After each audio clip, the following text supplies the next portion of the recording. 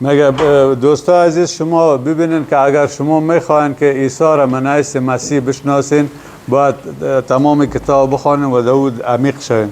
예수님의 십자가 부활은 역사적인 객관적인 사실이잖아요.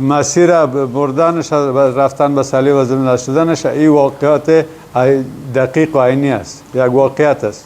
이제는 이 예수님이 그리스도라는 이 복음을 우리 스스로가 이분을 주인으로 나의 모든 것으로 모시는 게 너무 중요합니다.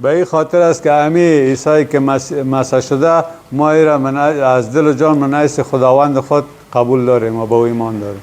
여러분 잘 알다시피 마태복음 16장에 베드로는 예수님을 보고 주는 그리스도시요 살아계신 하나님의 아들이시라고 고백합니다.